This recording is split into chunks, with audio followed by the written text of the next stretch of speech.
Well, in our previous episode, we spoke about a club which is green in maroon, and it was another giant from Calcutta, and we spoke about how the colors have been retained, the logo has been retained, and all of that. So I think when you mention the club in green and maroon, how can you not mention the club in red and gold? So here is another episode with another senior journalist. This time, even our guest is probably a little higher ranked. He does have a legacy, but unlike the legacy clubs or their fans, he doesn't boast about it. So let's get into the episode. I'm sure you got to know what we're going to talk about. Let me welcome Devan Sen. He's a senior assistant editor for ESPN based in Bengaluru right now. You must have seen him on our EdgeRive platforms quite often. He's somebody who never says no, and this was the third time I asked him, and he didn't say no for this as well. So thank you so much, Devanda, joining us from Bengaluru. Hi, Uh, Siju. I've been well. Hope the situation in Bangalore is not very bad, and I hope you're safe at home. Yeah, quite safe. The only pity is in the middle when things had unlocked, group had started playing football again. So only managed to slip in two matches. So missing that. Otherwise, quite fine. Yeah, well, I think Mumbaikars, we have forgotten what is outdoor sports anymore. Anyway, I think let's move into our topic of discussion. We're talking about East Bengal today, and we've brought in Devanda to probably add to us or give us some more information about what's happening. We know a bit of it. I think to start with is we know the news that Quest and East Bengal have parted ways, and Quest has given the sporting rights back to East Bengal. So they are on a hunt for investors. But Devanda, to firstly, I think if you could help us break down what does sporting right mean? I mean, what does this mean that East Bengal has got their sporting right? I think essentially it's just a function of who calls the shots in the boardroom as for what the club will be doing. So there was a lot of confusion over the last couple of years. When Quest came on board, there was a lot of optimism, I believe, in East Bengal circles that things would change for the better. There'd be a lot more professionalism in many terms, in the way the team will be run, in the way contracts will be made. Because we know that for all their legacy and everything, with all due respect, both Mohan Bagan and East Bengal had a long way to go in those terms. There was a lot of clout being exercised by some of the officials who've been around for a long time. And I mean, you must remember that these are very influential clubs. These have a massive fan following, which is why it's such a sought after thing to be secretary or to be a treasurer or to be a office bearer basically of these clubs. So that had been something which had held these clubs back, ironically. I mean, maybe where they should have kicked on from their successes of the previous century. If you notice 2000 onwards, barring the odd NFL and Federation Cup victories, these clubs weren't really going to the extent that they should have done, and that was holding them back. So I believe the sporting rights essentially mean in terms of what say the clubs will have, and it was shown in the way that they handled the crisis when there was the whole issue of AIFF against the I League clubs, because I believe certain portions of the club, certain office bearers were keen on siding with the AIFF, and some of them were keen on siding with the I League clubs, primarily from the sponsor side. So all of those conflicts were probably not helping the relationship at all, and therefore it was no surprise that it eventually broke down. Also to the fact that Quest wasn't having a very good time in its own overall business as well. So what they had probably envisioned as the vision for their association with the club wasn't coming true.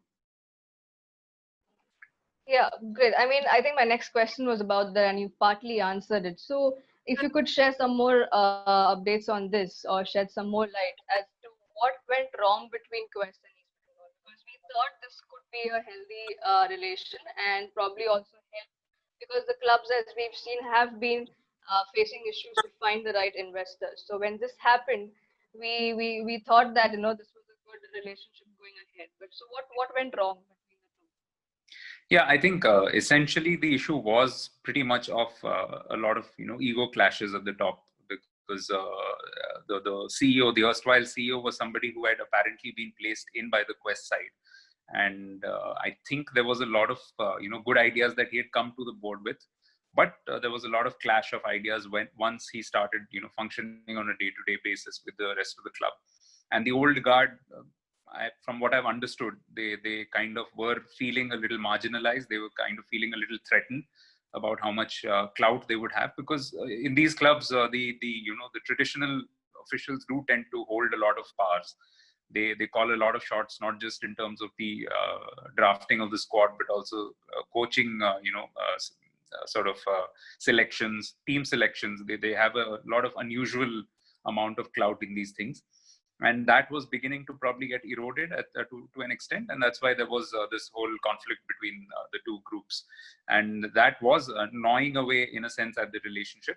And the fact, of course, let's not forget that East Bengal, I mean, they came close a couple of times, but they've not won the I League. And that was the basic premise of bringing on board such a big corporate on site. The whole idea was that now that we have them, surely we have to kick on and win the title. And for Mohun Bagan to go on to win, and to win it quite convincingly, that must have been the nail in the coffin. But I think pretty much last year onwards, it was known that the Quest Association would come to an end around this time of the year. Yeah, if you could have, do you have some more updates from the East Bengal camp as of now?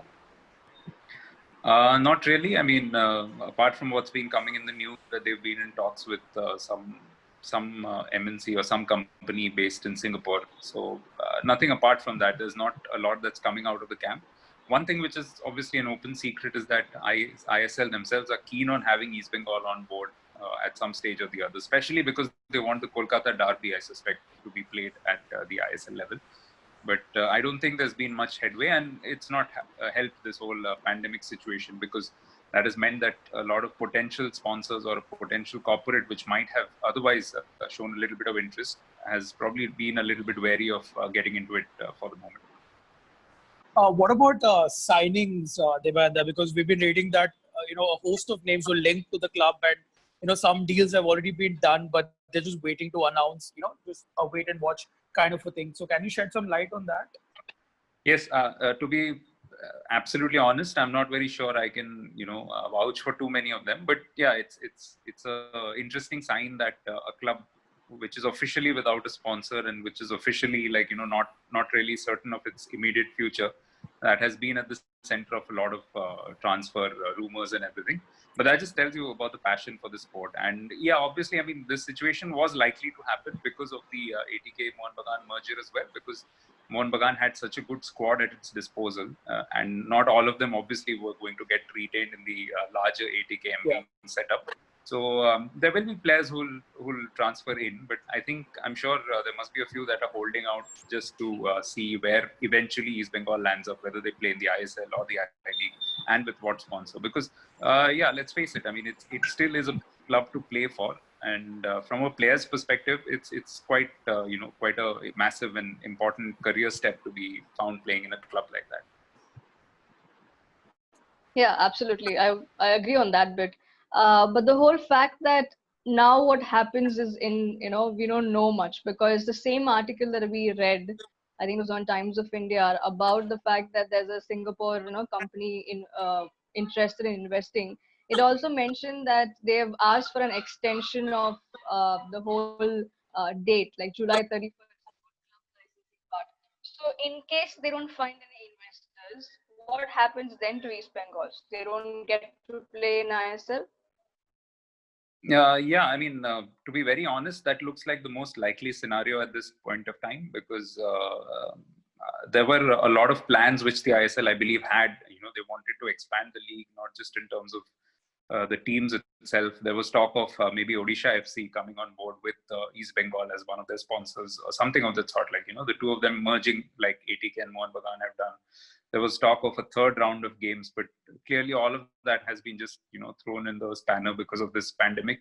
Right now, the immediate priority for AIFF, and it's no secret, that is to try and get the season organized in as safe and organized manner as possible, and that'll probably mean that they'll have to shelve some of those plans of expansion. So I think it's a little difficult looking at the situation as it is right now around the country for East Bengal to come into the ISL. But yeah, never say never, because as I've said before, it's a huge step up for ISL to have first Mohun Bagan, the brand, on board, and now for East Bengal to come in. And just imagine, it will completely redefine what the Kolkata derby has always been, and what it can mean in a sense for ISL.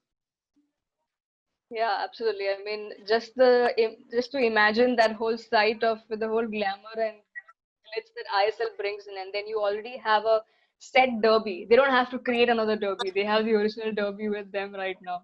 So it's just, I mean, as fans or people who follow the sport, we only can hope for the best. But to shed have some more light, maybe it's a personal thought from you about this. Not just East Bengal is in news, but people who even speak about the club are in news. So I don't know if you've already got the hint of whom I'm asking about. Mr. Bajaj wanting to come in and say the whole furore he's creating about wanting to invest in East Bengal and then he'll win the I League with it. If you could have, what are your thoughts on that? Yeah, I mean, Ranjit is a good fun. That's for sure. Like he's always full of like great quotes and great ideas. And yeah, I mean, he has done some pretty amazing things in Indian football. And if he can, work out a solution where he can work with some of the I League clubs, I mean, surely one of them would be, East Bengal in some capacity and help them get better. Why not? But I don't know how much. Again, I think like a lot of people, I'm sure even he'll be, looking at all his options currently during this pandemic, because I'm sure his business itself will also have suffered a little bit. And for everybody, I think this is a period of uncertainty, a little bit of flux going on. And it's only when things are a bit more clear that somebody will put in a commitment. So that's my only concern. And that's why, in that sense, the Quest, dissociation has come at a really poor time for the club. Also the fact that we know how the club has managed to be there, and there's passion behind, not from the officials but also from the fans, right?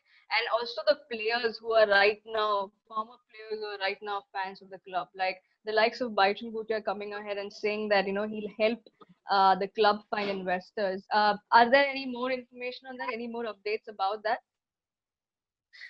See, again, yes, I mean, there are well-wishers of the club. There are people who played in that club almost all their life, people whose careers have been made at that club. So I'm sure they will be wanting to lend a helping hand, but there's only so much that they can do in this situation. I don't know how many of them themselves have, deep enough pockets to be able to finance the functioning of a club. And again, it all depends to an extent also on what the club ends up doing. It'll be a completely different scenario if you just look at it from the financial perspective. Playing the ISL versus playing the I League will require a completely different budget. It will probably be something like 5 to 6 times, if not more. So there are so many variables which are still yet to be answered. I don't know if it's fair enough for us to comment, but yeah, it's kind of ironic that all of this uncertainty is happening around the time of the completion of their centenary. Devendra, I wanted to ask you this question, and I wish that you can answer it just as a fan of East Bengal. I'd ask this to Chiranjeev, who was there in the previous podcast, who was a Mohun Bagan fan. What is the view from the East Bengal camp about the entire ATK MB deal? I mean, as fans, how did you react to the entire situation? Okay, the first caveat would be that I'm not really a fan because I mean, I have pretty much loved every Indian club that I've known since I was a child, and especially since becoming a broadcaster. The leaning towards a fan, towards a particular club has never happened. But yes, I mean, East Bengal has been quite good to me in the sense that they've always sort of invited write-ups from me for their almanac. Then, there are a few fans of theirs who follow me quite well on social media and have done so for a few years. So I do know a little bit of the sentiment which goes along.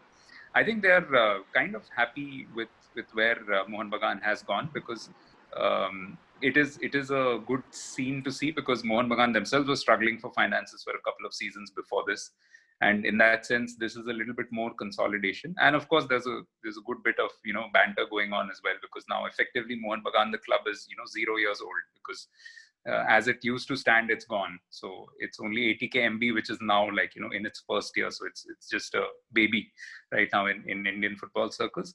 But yes, I mean, I think East Bengal as an entity would be very happy to get into the ISL, to renew acquaintances with Mohun Bagan and to get that derby going once again. And I think that's something that I'm sure the fans would be looking forward to. But whether that will happen or not, as we have discussed already, I think it still remains to be seen.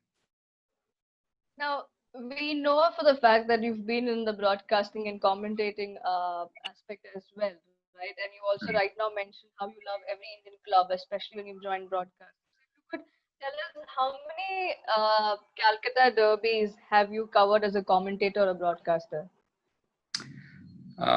So between 2006 and 2010, I would have effectively worked on each one of them. So that's, I guess 5 times 2, 10. So 10 in the NFL or the I League. And there would be at least a few more in the Federation Cup. Since I have come back to sort of Indian football of late, I have covered a few as a reporter. There were a couple of pretty boring ones which I remember covering in 2007. I think the second one was a pretty decent one. Mohun Bagan won, I think 2-0 or 2-1. I think young Azharuddin Malik scored a very good goal, which made him stand out as one of the players to watch out for. And there was a lot of hype and hoopla about that goal because he was apparently the first Kolkata-born striker to have scored, or scorer in fact in a Kolkata derby in a long time. So the local press was quite excited about that. I think among the ones which I have done as a broadcaster, I would have to probably pick out, if I had to pick out one memory, the 5-3 which Mohun Bagan won, which was in the I League of 2009-10. Great match, crazy match, lots of defensive errors, but some good finishes.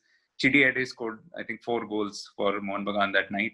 And the quality of defending was abysmal, but it made for a great spectacle.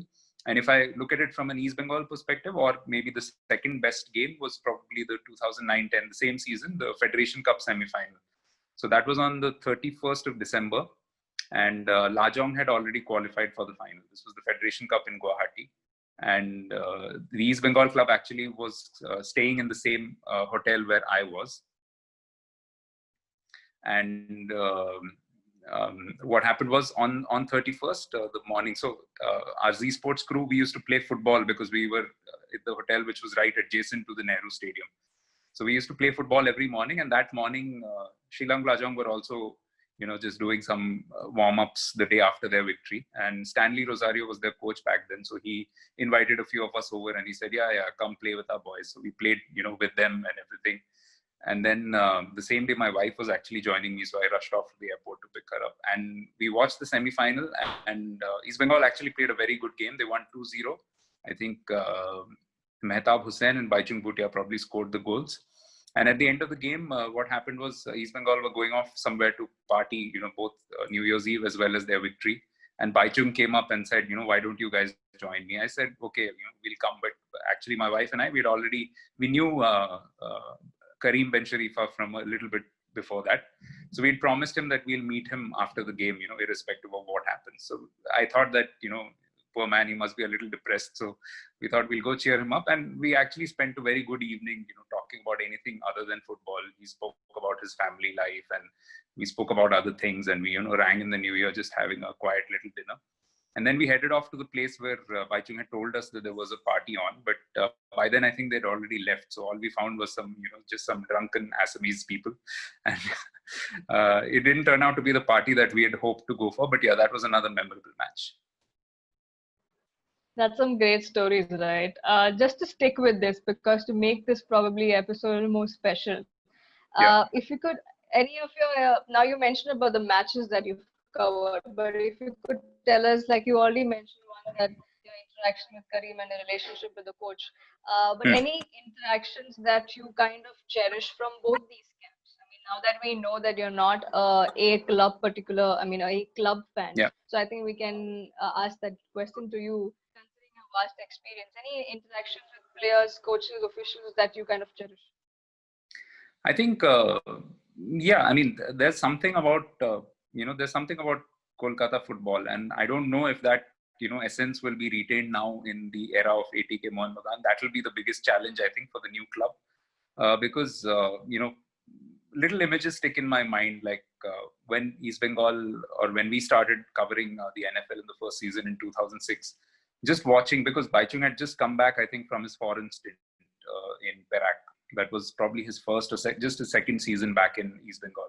And just watching the kind of fan following that one man had, no disrespect to any of the other superstars of today.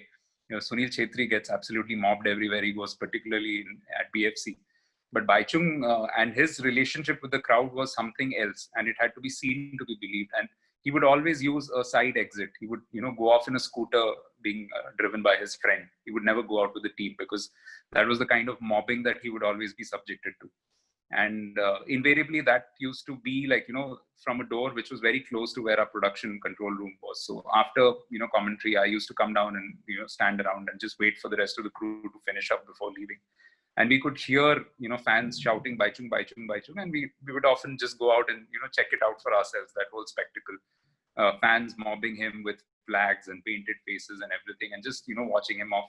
And I mean, typically Baichung being Baichung, he would always have done something special in that game. He would have scored a, miracle goal, or provided an assist, or definitely given his 100% on the field. So he would always be a very popular person going off. And I think they were very close to winning that title as well. They ran it quite close with a very fine Mahindra United team that season. Philippe de Ruyter had come in as their coach, the Belgian. And I think they lost by maybe 3 points in the end, but it came down pretty much the last match day, or the second last match day. So it was a good title chase. There were some good teams generally in that particular NFL. And yes, as far as coaches are concerned, you always get a sense of, how people are hyped up or, amped up for a match. And, working alongside John Helm, one thing which I had developed was a kind of decent working relationship with most coaches. So on the morning of a match, I could, afford to call maybe 9 out of 10 coaches and ask them for their 11. And they had the faith in me that I would not share it with the other side or anything. So I could always tell that, even for the coaches, this match was one where they didn't want to diverge a lot. So there would always be a little bit of secrecy. You could read it in the papers as well. There would be some, mental disintegration, so to speak. It's of course started a long time before, back in the time of Amal Datto and, PK Banerjee back in the 90s. But there was always some media hype around this game, irrespective of where they were. I mean, for most part, they used to be competing for titles. But towards the end of that decade, I mean, Dempo had just become so dominant that it almost became, more of a mid-table clash towards that time. But even then, they always used to be some or the other hype. And the other fun thing was that it never mattered where these teams were, how their form was leading up to the derby. This match was always one thing which was a standalone event in itself. A team could have been in terrible form, but they could just turn up on the day and just get inspired and put in the performance of their lives. Another match which sticks out in my mind is the famous Sepp Blatter derby, because just a few days before that, Mayanti, one old colleague of ours who's no more actually a camera person, he and I, the three of us, we had gone to Zurich to shoot with Sepp Blatter, and we shot the entire episode of an interview. And then we had done a lot of wall-to-wall coverage of literally everything that Blatter was doing, right from the time he landed in Delhi to inaugurating Football House. And I remember doing live commentary for that as well. So that was one of the stranger things to have commentated upon. But the game itself was a very good one. I don't know why, but they made Barreto and Baichung and probably one more person, I'm forgetting who, one more person, parade around in an open top Jeep with a Blatter at the start of the game or before the game. So I probably ate up into their warm up time as well. But yeah, the game itself was a good one. I think East Bengal scored. They were 1-0 up at halftime. Second half, Mohan Bagan had an inspired resurgence and ended up winning 2-1. Packed stadium, huge crowd, great atmosphere. Magical noise. Quite a. It's an experience in itself, and I've been lucky enough to have some friends and some family over for some of these games, and they also tell me that this is the kind of experience that they've never had when attending any sport event. That's absolutely brilliant. One quote that rings to my head, since my European club is Roma. Rudi Garcia, the former coach, always says that you don't play a derby, you win a derby. So Yeah. The passion and the stakes are at an all-time high when these two giants collide. Having looked back, with some amazing memories and nostalgia, Debanda, I want you to now look at your crystal ball and look into the future. I know the word roadmap has been thrown around and has been used a lot. But where do you see Indian football going from here with respect to the ISL, the I-League, the legacy clubs, and promotion and relegation, and Indian clubs performing in Asia? So let's go one at a time. To begin with, I guess we should take we should trust the roadmap which has been laid out as of now by the AIFF. The X factor is again this pandemic. I cannot emphasize enough, how much of an impact it's going to have on businesses across the globe, including everything. I mean, from our industry to that of the sports industry itself. I think it will have a huge impact. I think there will be cuts, there will be pay cuts. So, you have to be prepared for a lot of these things. We still don't know at what stage of the entire thing we are at. So we don't know what kind of, I hate to use the cliche, the new normal will be. So we are still a way off from that. But yes, I mean, if everything goes well, then yes, I guess we should be slowly beginning to expand the ISL, maybe bit by bit. I don't think they have the wherewithal to add a lot of teams at one go. But if they are true to their word, then I don't mind the idea of maybe by 2024-25 having a 14 or 16 team league. I think that is something that is the need of the hour for the improvement of Indian football. You've got to have more matches. You've got to have more tournaments. I think that's one of the saddest things that we've lost out on in recent times. I remember Novi also mentioning that during one of his podcast appearances, where he said that for all the great things that he did, I mean, there's no doubt that Bob Houghton was probably one of India's best coaches. But one thing which unfortunately happened and which has been followed very religiously since, was that he clamped down on all these tournaments which used to happen. He said that these are, excess to purpose. But one must remember that when he said that, India used to have a league which was, say, 14 or 16 teams or something. So at least on a regular basis, every team was getting to play 26 matches or 28 matches in a particular season. So that's the key thing. You've got to have more matches. You've got to have more tournaments. Indian football was a lot more competitive when you had, tournaments around the year, around the clock. And of course, I mean, to a great extent, a lot of it was possible because there was no NFL until 1996. But just the competitive nature of these things and the fact that young players were playing these prestigious events, which were in a knockout format, was telling on their temperament. I mean, they were known to play pressure games. And that's something that we have lost out on in recent years. If you look at the ISL, yes, it's done a lot of good for Indian football, but it also doesn't really kick in until the playoffs. So if you're a young player, then you know that early on, almost every season we have known that 4 or 5 teams are going to qualify. Out of those 4 or 5, the fight remains. One team tends to run away with it. It's a good positive step that this year at least they had the winner's shield for the league. So FC Goa, congratulations to them for making it to the AFC Champions League. But then the teams which are below that, there's nothing much to play for, and that I think affects the development of a young player, because you need to have the pressure of either relegation or the incentive of promotion. So those are things which Indian football needs to bring in. Again, taking it at face value, those are things which are proposed in the roadmap in the future. So personally, I can't wait for all of that to kick in, because that will make it a much more competitive league. And yes, I think Asia is going to be very tough. I think it's definitely going to be a wake-up call for some of these clubs. Also because they've played with what I would consider a flawed foreigner system. I mean, you have to have a 3+1 to be able to adapt to that once you are at that stage.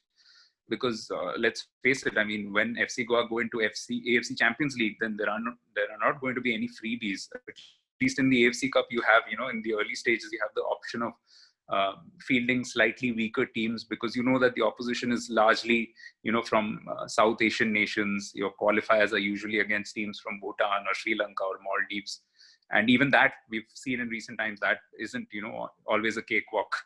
So yeah, I mean, it's going to be competitive. It's going to be a good test of their character. It's a shame that Sergio Lobera has sort of discontinued his association with Goa. He's coming to Mumbai City, so that's going to be an interesting challenge for him. But yes, I mean, you'll need coaches and teams with some clarity of thought about what they're doing. I hope they treat the season as a good chance to prepare as well for Asian competition, to make themselves competitive. And yes, I mean, it's a tough call again this year, because it's going to be a very short and sharp season in which they'll have to turn things around, maybe play a number of matches. And yeah, I mean, the players will have to be on top of their game, on top of their fitness, on top of their mental skills as well, to be able to cope with the pressures of all the competition. Yeah, I mean, that was like pretty much clear and put down there one by one, taking off just like Devendra usually does, probably his commentary or his writing, one after the other. He's put the nail pretty well. What I was saying is that since you've mentioned FC Goa and since you mentioned Sergio Ribera, and anyway we've digressed from talking about not just about East Bengal but a larger aspect of Indian football. So I was just saying that I'm sure it wouldn't be a problem because having you on the show and talk about Indian football is the better thing than just limit to one club. What I was asking is, Lobera has gone to Mumbai City, and yes, I think that's something that excites all of us to look forward to in this new season. But the fact that the players have also left Goa and joined their beloved coach there, Hmm. how do you think probably this plays, or I think this has been a conversation on Twitter. What are your thoughts of players leaving probably a chance of playing at the Asian level and following their coach to a new club? What are your thoughts on that?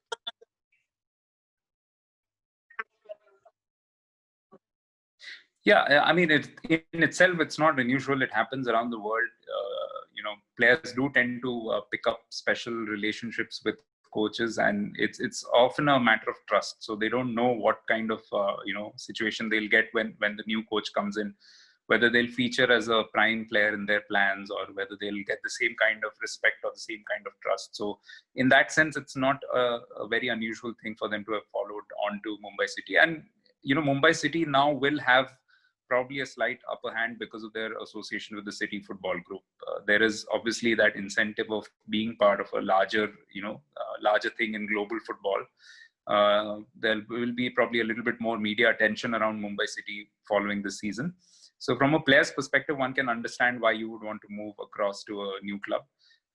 Why they would want to miss out on AFC Champions League, again, it's a very subjective thing because it completely depends on that particular player. Maybe they don't think they're ready yet for that level, or maybe they are just keen on seeing for one more year if they can qualify again through Mumbai City and get that chance for themselves. But yes, it's a tough one, especially for a young Indian player. I mean, probably the temptation to play the AFC Champions League and make history in that sense, since the rebranding of the Asian Club, the erstwhile Asian Club Championship, it hasn't happened ever that an Indian team has played in the group stages. So it will be a huge learning experience. It will be a massive, uphill curve for them. But yeah, I mean, I'm sure it will be something that all of them will enjoy themselves in. So I think Ajay, you have a question. You can probably go ahead. So we're recording this, on the day of the foundation day of Bengaluru FC, and since Debanda is based in Bengaluru, what according to you have they done right over these 7 years? What have you seen? And what things have they implemented, and how have they really made it a benchmark on and off the pitch? Yeah, so I think everybody who's been associated or even noticed what BFC have been about acknowledges the fact that the first thing they did right was hiring Ashley Westwood. I mean, I think that was a huge tick in their favor. And secondly, the management has also, I mean, or rather the management also trusted him immediately. He was there for the first, I think, 3 years or so. And in those 3 years, he was given pretty much absolute control. A lot of the recruiting was done that by Pradyum Reddy, but he had a huge say, on from the first season. And some of the insiders at BFC often tell me that he had a very simple, and I think Ashley himself has mentioned it in a couple of his interviews. He had a simple philosophy that if he played somebody in the league who gave him a lot of trouble, he'd just buy him. So that was smart, hiring in that sense. And what they've done is they've been quite professional off the field. Ashley's whole philosophy of making players as fit as he possibly could, even before they played their first professional game, that was quite evident. You can see that in the output that somebody like a Sunil Chhetri has been providing. I mean, it isn't that he has radically transformed himself as a player. Of course, as you get older, you get wiser as well, so you understand your game a little bit more. But I think the huge difference in him has been his fitness since 2013.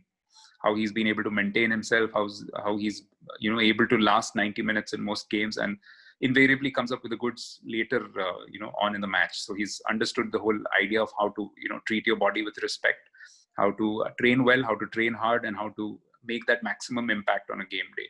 So those are those little things. I think those little aspects of looking after players physically, giving them the best possible facilities. There are some great stories I've heard from the BFC insiders of, Ashley storming out of the accommodation they would be given at the start of, a competition. This was, I think, in the Federation Cup in Kerala. And he took them out and he just took them to a better, I think, a 4-star or a 5-star hotel. And he just said that, no, we'll pay out of our pocket, because the AIFF, I think, gives a certain limit or a ceiling to how much they used to give to teams to accommodate them during tournaments. So those are the little things which matter. I think if you treat your talent with respect, if you treat your players with respect, then it leads to decent results. And sure, they have missed out on a few things, but by and large, I think they've been one of the more consistent teams in Indian football over the last 7 years, and that's a tribute to how well they have planned right from the start. I mean, in many ways, they hit the ground running right from the first season. Yeah, I think, like we said, we've traveled from Calcutta to Mumbai, to Goa, to Bengaluru. I think Only let's North. come back to, yeah, probably we'll have you again on the show for sure. I think let's come back to Calcutta and speak about Sure. these two giants, Yeah. of which one of it is we are still, we are still skeptical whether they'll make it to ISL or not, and that means there'll be a season of Indian football if that's the case. If they don't make it, we'll have an Indian football season with no Calcutta Derby. So, how would that be like? Yeah, it'll leave a very hollow feeling, won't it? Especially for the fans. And of course, I would imagine they'll still play the Calcutta League, but that's not happened this year yet because of the pandemic. So, yeah, 2020 in itself could, end up being a little bit of a historic year in terms of not having had a proper derby as yet.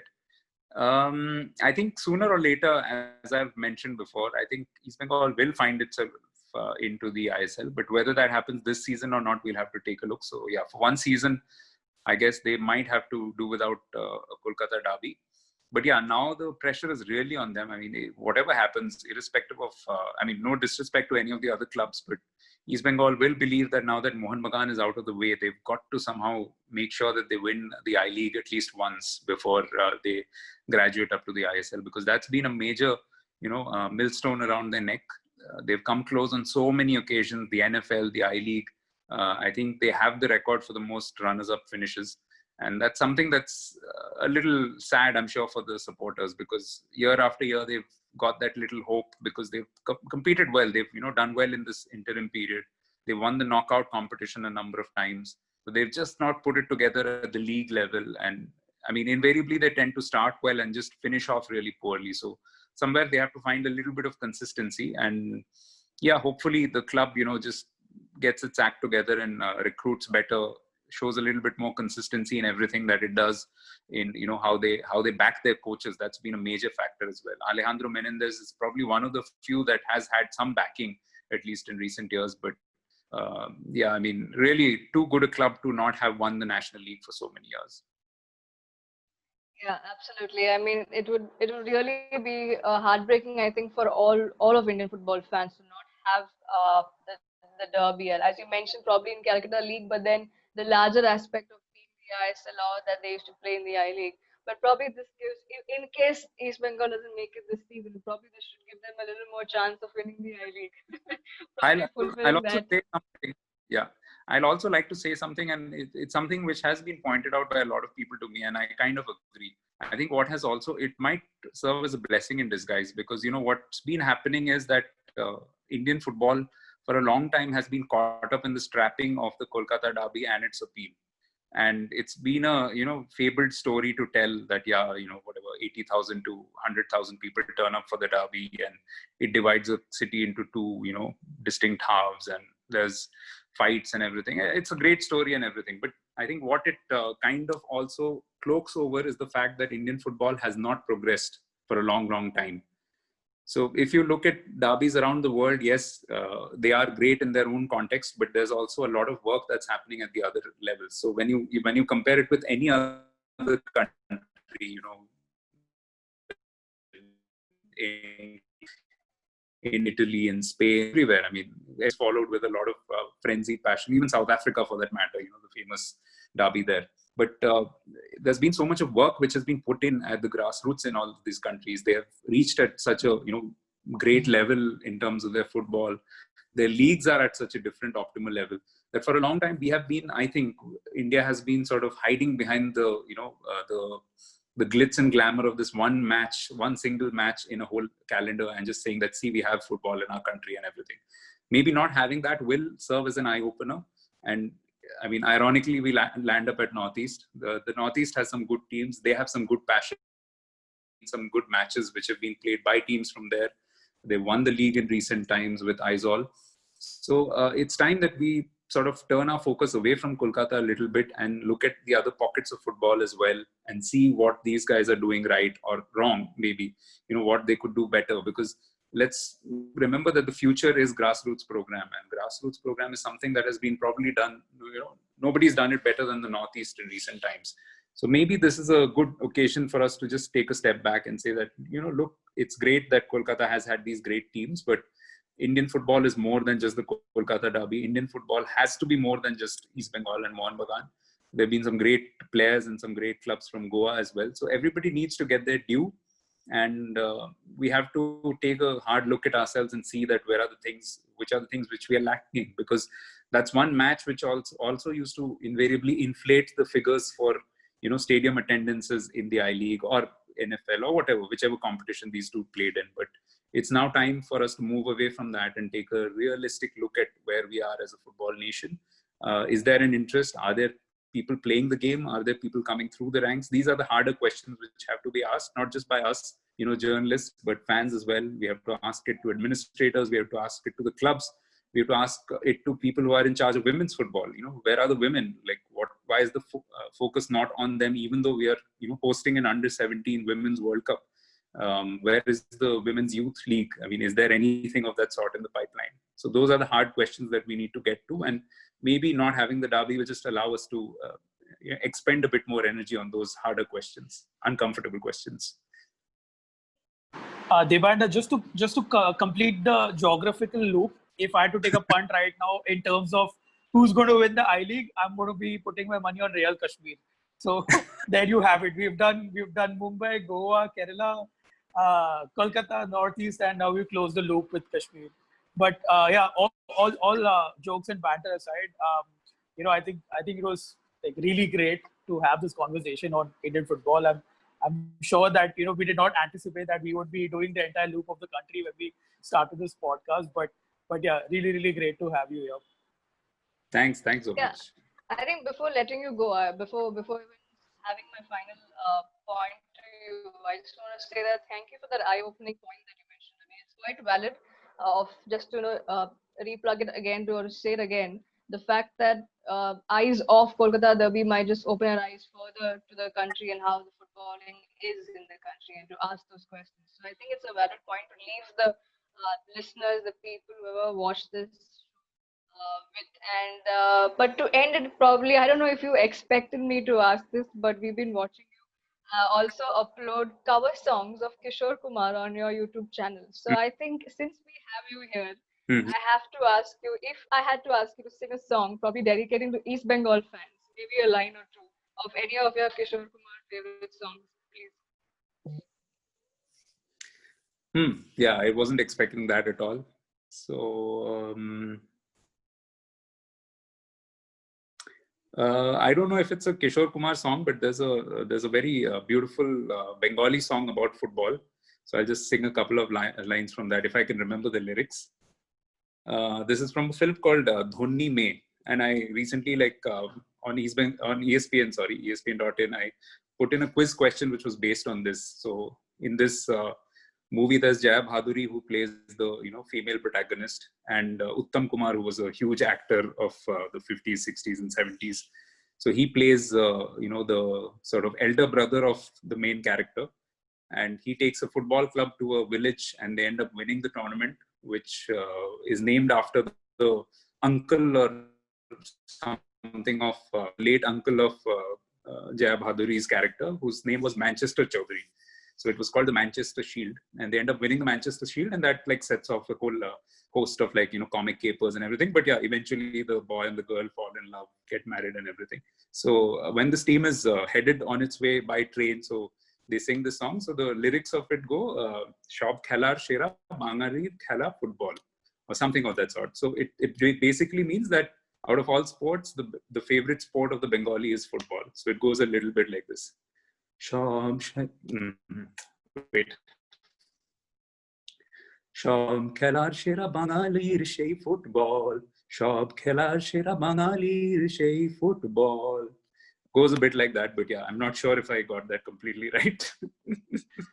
That was absolutely brilliant, Debinda. But this is the HOF Unfiltered episode number 4, and this is what you get. We just don't talk football, we also make our guests sing some songs at the end, and especially if someone like Debind, who's been there, who's also showing us another talent of his. I think it's one more thing to add in your CV, right? Broadcasting, journalist, reporting, commentator, as well. So probably in the future episodes we'll discover more talents of Debinda. But thank you so much, Debinda, for joining us on the show and speaking to us, starting with East Bengal and probably just covering the whole Indian football fraternity out there. But hoping that this is not the end of it, and we'll have you more often on the show and speak about Indian football, right? So thank you so much once again for joining us, and for all those who are watching the show, please like, share, subscribe to our YouTube channel, and also follow us on HOIF on all the platforms. That's Twitter, Instagram, and Facebook, and hit the bell icon on YouTube so you get notified whenever there's a new episode. Debinder, if you could tell us